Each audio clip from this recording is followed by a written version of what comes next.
संतुष्टि के लिए तमन्ना भाटिया ने बताया मेकअप आर्टिस्ट के साथ पूरी रात। सच्चाई जानकर हो जाएंगे रोंगटे खड़े। बाहुबली 3 जल्दी रिलीज होने वाली है, लेकिन प्रभास ने कर दी फिल्म की स्टोरी लीक। केजीएफ के यश और बाहुबली के प्रभास में कौन ज्यादा अमीर है और कैसे अक्षय कुमार करोड़ों की दौलत उड़ाते हैं। केजीएफ के रॉकी भाई यानी यश और बाहुबली के प्रभास के पास इतनी दौलत है कि दोनों मिलकर एक छोटा सा देश खरीद सकते हैं। यश अपनी केजीएफ से हिट हुए तो प्रभास बाहुबली से। यश की टोटल नेटवर्थ 53 करोड़ है, तो वो एक फिल्म में काम करने के लिए 10 करोड़ रुपए चार्ज करते हैं। लेकिन खबरें हैं कि यश केजीएफ चैप्टर 3 के लिए 150 करोड़ तक मांग सकते हैं। केजीएफ 3 2023 में 9 सितंबर को रिलीज हो सकती है। इस फिल्म का बजट करोड़ों में होने वाला है। यश के पास महंगी महंगी गाड़ियों में Mercedes, Rolls Royce, range rover, Mercedes Benz और ऑडी कार जैसी शानदार गाड़ियां शामिल है। इन सब के अलावा इनके पास 5 करोड़ का घर है जिसमें वो अपनी फैमिली के साथ रहते हैं। इंस्टाग्राम पर यश के 11 मिलियन फॉलोवर्स हैं। वहीं दूसरी ओर प्रभास की नेटवर्थ 215 करोड़ रुपए है और वो अपनी एक फिल्म के लिए 25 से 30 करोड़ रुपए चार्ज करते हैं। प्रभास ने अपनी नई फिल्म आदि पुरुष के लिए 150 करोड़ रुपए लिए हैं। इसी फिल्म में रावण का किरदार निभाने के लिए सैफ अली खान को 12 करोड़ रुपए दिए गए। करोड़ों की कमाई करने वाले प्रभास के पास एक चमचमाता हुआ घर हैदराबाद की फिल्म सिटी में है और इनके पास दुनिया की महंगी कारों का कुछ कलेक्शन भी है जिसमें रोल्स रॉयस और जैगवार जैसी कारें शामिल है। प्रभास हर महीने लगभग 3 करोड़ से ज्यादा की कमाई करते हैं और उनके फॉलोवर्स इंस्टाग्राम पर लगभग 9 मिलियन है। यानी कुल मिलाकर अभी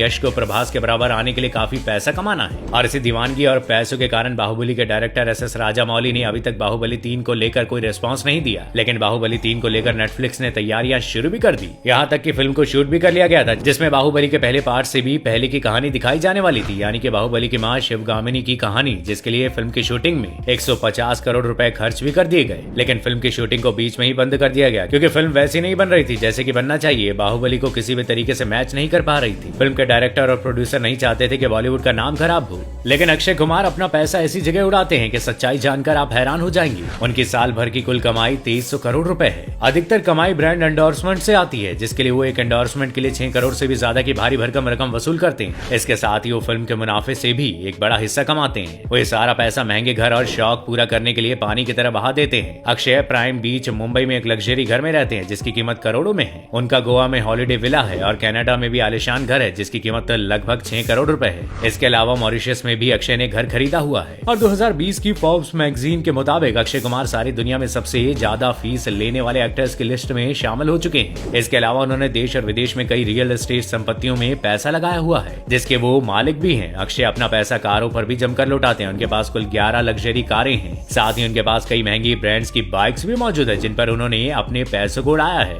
लेकिन इससे भी ज्यादा होश उड़ा देने वाला तमन्ना भाटिया का छिपा हुआ राज सबके सामने आ गया, जिसे सुनकर आपके भी रोंगटे खड़े हो जाएंगे। साल में तमन्ना अपने मेकअप आर्टिस्ट बिली मनी के साथ सोती थी। ये बात उन्होंने खुद बताई। उन्होंने कहा कि खुद एक दूसरे के बिना वो अधूरे हैं। ऐसा पहली बार नहीं हुआ था कि लोग तमन्ना की बात से इतने हैरान हुए हों। ऐसा ही एक वाकया हुआ दुबई में जब एक बार ज्वेलरी शॉपिंग मॉल की ओपनिंग पर तमन्ना और पाकिस्तानी क्रिकेटर अब्दुल रज्जाक दोनों ही चीफ गेस्ट बने थे। तमन्ना के चलते ही वहाँ इतनी भीड़ जमा हुई थी जिसकी फोटो वायरल हुई तो अफवाह फैल गई कि तमन्ना भाटिया पूर्व पाकिस्तानी क्रिकेटर रज्जाक से शादी करने वाली है। इस अफवाह से सब हैरान रह गए। तमन्ना सिर्फ 13 वर्ष की उम्र से ही नाटकों में हिस्सा लिया करती थी और 2005 की बॉलीवुड फिल्म चांद सा रोशन चेहरा से डेब्यू किया उन्होंने। हालांकि ये फिल्म फ्लॉप साबित हुई। साउथ सिनेमा में उनके बहुत से विवाद भी हैं। इनमें से सबसे ज्यादा विवाद है उनके एक्सपोजर का। फिल्म बद्रीनाथ में उनके एक रोमांटिक सॉन्ग के दौरान वीडियो से कैप्चर की गई तस्वीर डबल मीनिंग वाली होने के चलते खूब वायरल हुई थी। आपको बता दें कि तमन्ना भाटिया का अफेयर भारतीय क्रिकेटर विराट कोहली के साथ भी रहा है और दोनों का अफेयर काफी लंबा भी चला था। तमन्ना भाटिया को इंडस्ट्री में 17 साल हो चुके हैं लेकिन आज तक उन्होंने ऑन स्क्रीन किस नहीं किया। इसके पीछे एक बड़ा राज है।